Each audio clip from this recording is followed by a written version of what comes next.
सभी साथियों को नमस्कार। मैं रविकांत गुप्ता आसपास में हूँ।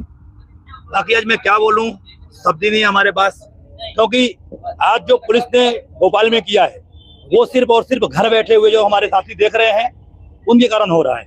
आज पुलिस ने हमारी बहनों को, हमारे भाइयों को, एक ही व्यक्ति पर दो लाठी तोड़ दी गई, लेकिन हम अभी भी घर बैठ के तमाशा देख रहे हैं। ये नतीजा सिर्फ उन्हीं लोगों के कारण हो रहा है क्योंकि आप घर बैठ के तमाशा देख रहे हो।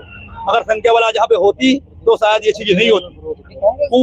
पूरी तरह से आज मोहन सरकार ने ही लाठी चलवाई है, क्योंकि सरकार के जब तक नहीं बोला तो किसी व्यक्ति पर लाठी नहीं चली। बाद में बसों के पीछे ले जा करके हमारे कई साथियों को मारा गया। उनके पिटाए पे आप देखोगे बिल्कुल लाल निशान है। बहनें हमारी भागती हुई दिख रही थी, उनको दौड़ाया गया रास्ते पे।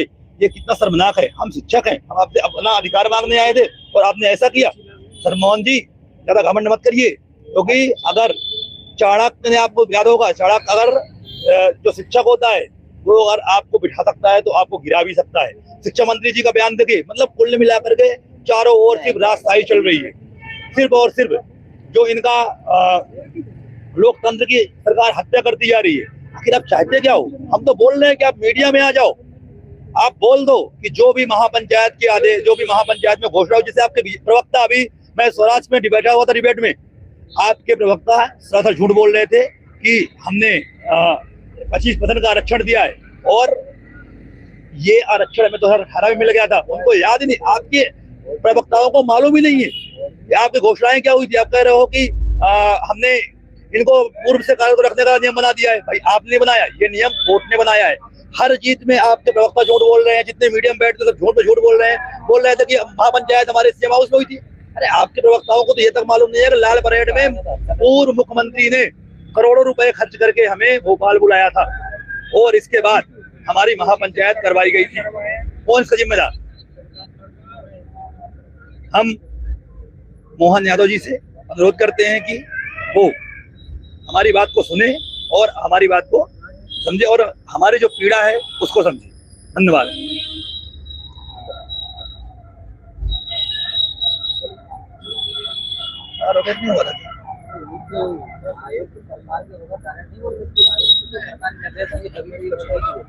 बोलोगे भगा दिए वैसे सबसे आ रहा हूँ। कहाँ आता हूँ? मैंने मना किया था इसीलिए कोई मत जाओ। चलो ठीक, देखते हैं अभी यार।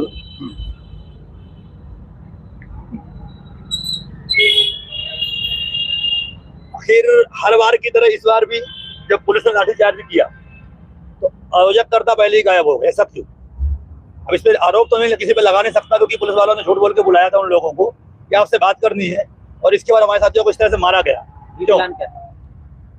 देखो, अतिथि शिक्षक शांतिपूर्ण तरीके से बैठे हुए थे और इस तरीके से लाठीचार्ज करना शर्मनाक है।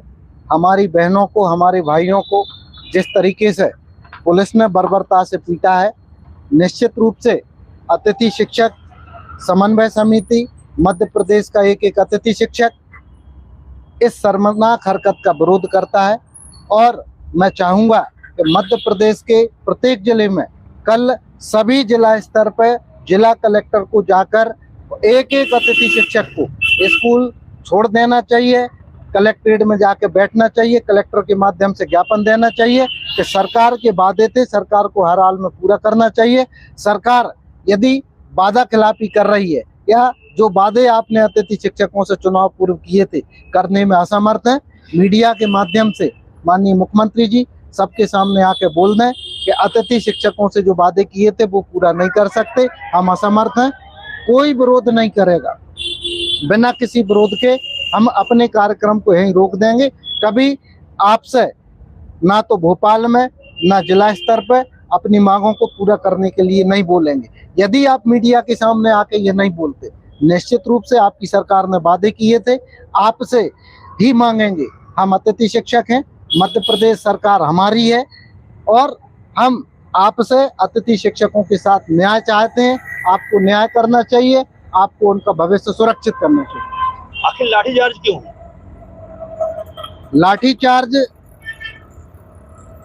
क्यों हुई, जहां तक मेरा मानना है, हो सकता है सरकार को ऐसा लगता हो कि आपने जो कार्यक्रम आपका था, जो प्रदर्शन था, उसका कांग्रेसीकरण कर दिया। ये एक कारण हो सकता है। बाकी जो उस समय वहां मौजूद थे उन सब प्रत्यक्षदर्शियों का कहना है कि ऐसी कोई हरकत अतिथि शिक्षकों ने नहीं की जिस पर पुलिस को लाठीचार्ज करना चाहिए। अभी मैं बैठा हुआ था स्वराज के डिबेट में, तो जो बीजेपी प्रवक्ता थे लोया जी, उनका कहना था कि सरकार ने पिछले वर्ष इनकी महापंचायत नहीं बुलाई थी, इनको सीएम हाउस बुला करके सिर्फ 25% आरक्षण देने की बात कही थी। तो ये इस पे आप क्या कहना चाहेंगे? आज IBC 24 में भी लोहिया जी बैठे हुए थे, मैं भी बैठा हुआ था, उन्होंने ये बात वहां भी दोहराई थी। मैंने बीजेपी और कांग्रेस दोनों पार्टियों के लिए मैंने वहां बोला है कि दोनों पार्टियों ने चुनाव पूर्व अतिथि शिक्षकों से नियमित करने का वादा किया था, आपने उनका भविष्य सुरक्षित करने का वादा किया था। आपकी सरकार बनते ही दोनों पार्टियों ने अतिथि शिक्षकों के साथ वादा खिलाफी की है। और मध्य प्रदेश के पूर्व मुख्यमंत्री माननीय शिवराज सिंह चौहान जी ने अतिथि शिक्षकों की पंचायत आयोजित की थी। उसमें गुरुजियों की भांति नीति बनाकर उनको नियमित करने, वार्षिक अनुबंध करने, सीधी भर्ती में 50% आरक्षण और बोनस अंक देने की बात माननीय मुख्यमंत्री जी ने कही थी। लेकिन उसके 1 साल बाद भी एक भी आदेश जारी नहीं हुआ।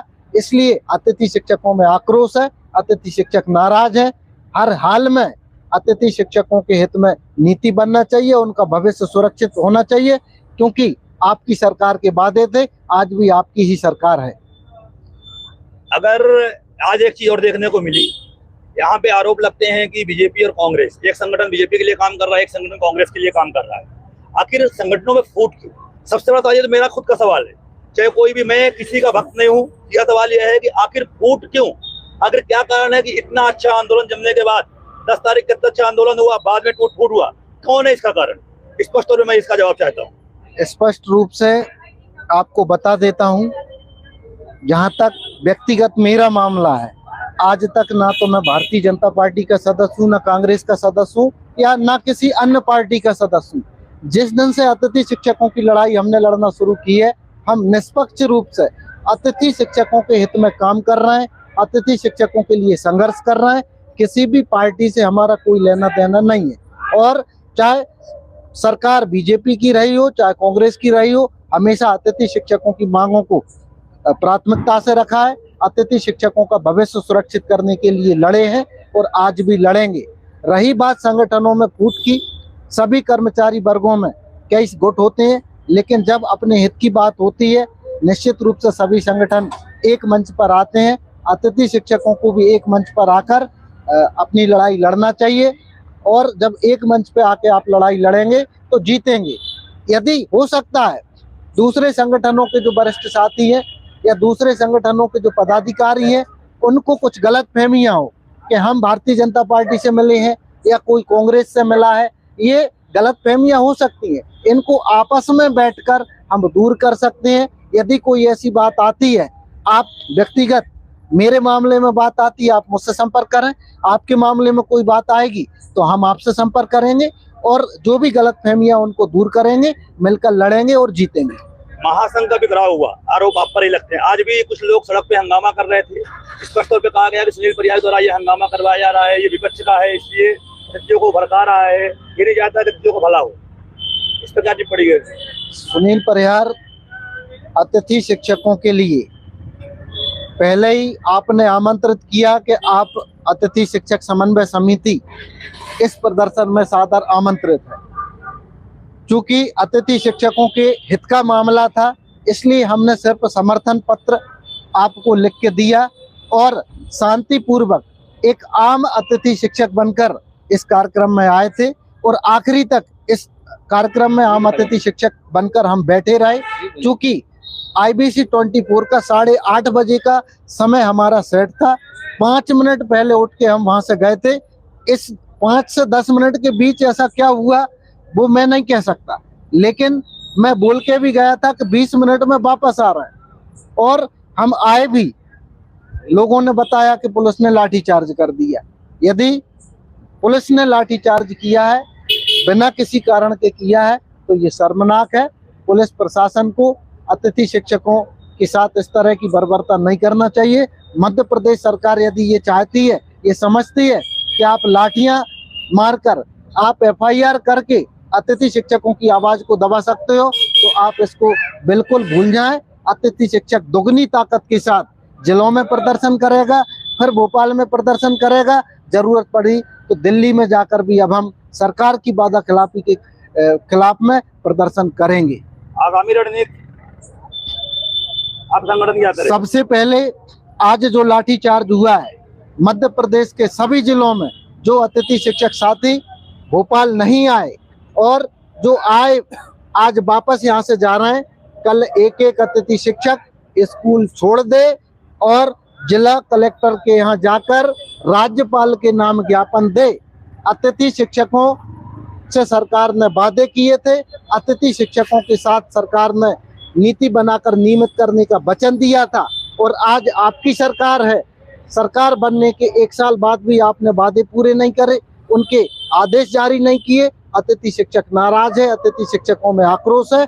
आप अतिथि शिक्षकों के हित में आदेश जारी करवाइए, या फिर एक इस तरह का नियम बनाया जाए कि चुनाव से पहले कोई भी पार्टी ऐसी घोषणा नहीं कर पाए जो बाद में पूरी ना कर सके। धन्यवाद। जो साथी मुझे देख पा रहे हैं, अभी लाठीचार्ज हुई है। जो लोग, अगर ऐसे लोग हैं जो लोग आंदोलन में शामिल थे अभी, और उनके पास वीडियो विजुअल है लाठी मारते हुए, क्योंकि भागदड़ में कई लोगों ने, मैं भी उस टाइम पे स्वराज में बैठा हुआ था डिबेट में, तो उनके पास विजुअल जब लाठी मारते हुए उसका वीडियो हो, कृपया मुझे नंबर भेज दें, क्योंकि मीडिया को भेजना है। मीडिया कब से मांग रहा है। जो भी साथी जो सुन पा रहे हैं, जो भोपाल आए हुए थे और आंदोलन में शामिल थे, और उन्होंने अगर बहने, क्योंकि मारा गया है कार बस के पीछे, और बहनों ने भी जरूर वीडियो बनाया हो, किसी न किसी का जरूर वीडियो का मारने का, आप मुझे वो वीडियो जरूर भेज दीजिए। और अब हम संगठन को मजबूत जिले स्तर से करेंगे। जल्दी हम सभी जिलों में खुद पहुंच करके मीटिंग करेंगे और वहां पे संगठन को मजबूत करेंगे। धन्यवाद। मिलता हूं 10 बजे रात फिर से आप लोगों को समीक्षा को लेकर के, कि आखिर आंदोलन असफल होने का कारण क्या है। धन्यवाद, नमस्कार। मत करो ऐसे ही